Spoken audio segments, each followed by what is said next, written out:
নারীরা যাতে রাগ না করে, নারীদেরকে বুঝ দেওয়ার জন্য আল্লাহ সব নারীদের নামে আলাদা একটা সূরা দিলেন। সূরার নাম, তার মানে আল্লাহ নারীকে খুশি রাখতে চায়, বিশ্বনবীও নারীদেরকে খুশি রাখতে চায়। আমরা অনেকে বলে, হুজুর আপনি নারীদের পক্ষে কথা বলেন বেশি। আমি সবার পক্ষেই বলি, যার যেটা অধিকার তাকে সেটা দিতে হবে, ঠিক কিনা? নারীরা সম্মানিতা, তাদেরকে সম্মান দিতে হবে। বিশ্বনবী তাদেরকে সম্মান দিতেন। মা আয়েশাকে বিশ্বনবী সবসময় আগে সালাম দিতেন। সুবহানাল্লাহ পড়ে। খাদিজা রাদিয়াল্লাহু তাআলা আনহাকে আল্লাহ তাআলা আরশের উপর থেকে সালাম পাঠিয়েছেন। এজন্য নারীদেরকে সালাম দিবেন বেশি বেশি। ঘরে সুখ শান্তি নাই, অনেকে বলে ঘরটা নাকি জাহান্নামের টুকরা, কারণ সালাম নাই। সালাম মানে শান্তি। সালাম মানে কি? সালাম মানে, চিল্লায় বলেন, জান্নাতীরা যখন জান্নাতে ঢুকবে, ফেরেশতারা জান্নাতীদেরকে কি বলবে? সালাম, শান্তি। Enter the paradise with peace and security. শান্তি এবং নিরাপত্তার সাথে জান্নাতে ঢুকে যান। এজন্য ঘরটারে শান্তিময় বানাতে চাইলে সালাম দিতে হবে। কি দিতে হবে? আজ থেকে স্ত্রীকে সালাম দিবেন তো ইনশাআল্লাহ পড়েন। আমার মাইকের আওয়াজ যদি বোনদের কানে যায়, মাদের কানে যায়, আপনাদেরও বলি, আপনারাও আগে আগে সালাম দিবেন।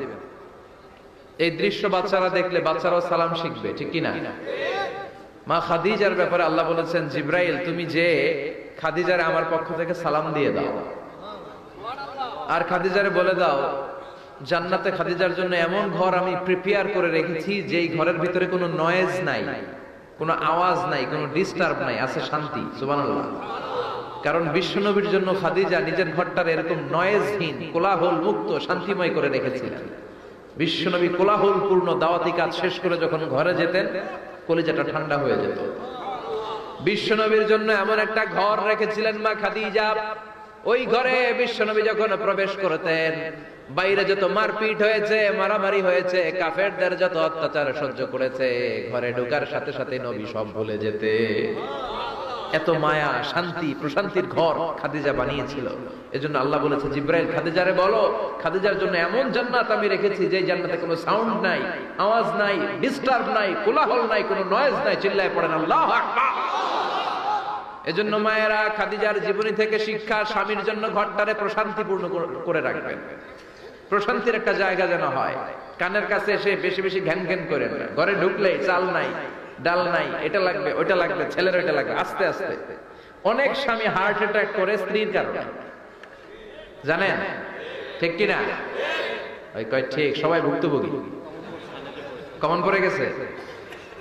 দুই পক্ষেরই বললাম, স্বামীরাও সালাম দিবেন, স্ত্রীরাও দিবেন। সালাম মানে শান্তি। তো ঘরটারে শান্তি দিয়ে ভরে দিবে কে? আর একে অপরের প্রতি শ্রদ্ধাবোধ রাখবেন। তো নারীদেরকে খুশি করার জন্য আল্লাহ সূরা দিলেন, সূরাতুন নিসা। যাদের হৃদয়ে আছে আল্লাহর ভয়, তারা কবু পথ ভুলে যায় না। আল্লাহর প্রেম ছাড়া এই দুনিয়ায় কারো কাছে কোনো কিছু চায় না। রাতের আধারে